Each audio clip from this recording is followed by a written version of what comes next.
সকলোকে আদৰণি জনাইছো আন এটি ৰেচিপি ভিডিঅ'লৈ।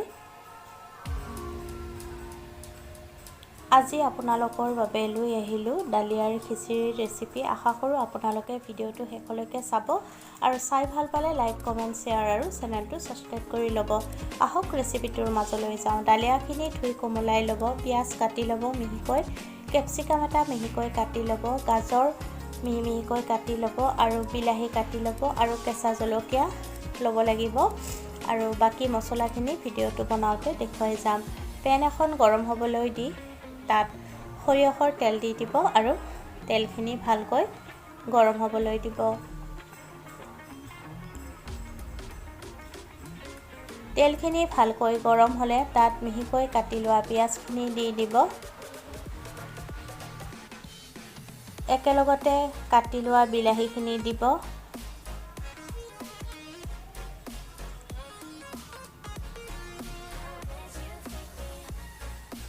কাটি লোৱা কেপচিকামখিনি দি দিব।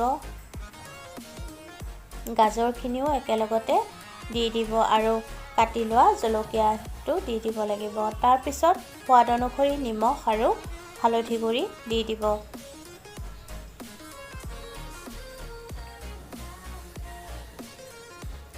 এতিয়া আটাইখিনি লৰাই 5 মিনিটমান সময় ভাজিব লাগিব, যেতিয়ালৈকে বিলাহীখিনি কোমল হৈ নাযায়।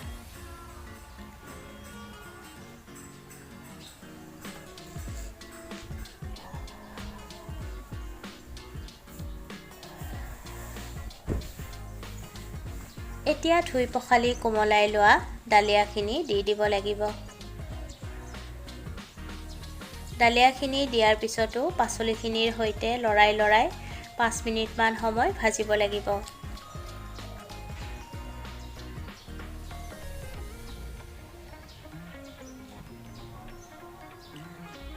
এতিয়া জোখমতে পানী দি দিব।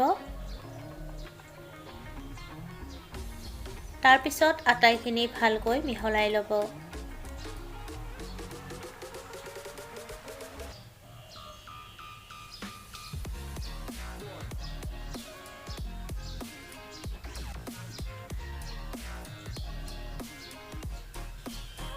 আৰু ঢাকনিখন লগাই দিব 5 মিনিটমানৰ কাৰণে। গেছৰ জুই কমত ৰাখিব। 5 মিনিট পিছত ডালিয়াখিনি দেখিবলৈ ঠিক এনেকুৱা ধৰণৰ হ'ব। ডালিয়াখিনি প্ৰায় সিজি উঠিছে আৰু পাচলিখিনিও কোমল হৈ পৰিছে।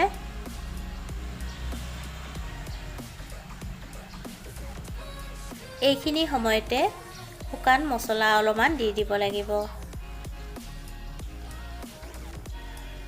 জিৰা গুড়ি সৰু চামুচেৰে আধা চামুচ, ধনিয়া গুড়ি সৰু চামুচেৰে আধা চামুচ, কাশ্মীৰী ৰেড চিলি পাউডাৰ আধা চামুচ আৰু গৰম মছলা আধা চামুচ দি আটাইখিনি ভালকৈ মিহলাই ল'ব।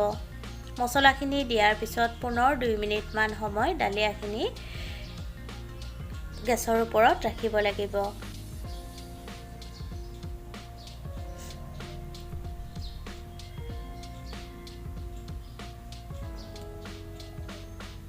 এয়া ডালিয়া খিচুৰি ৰেডি।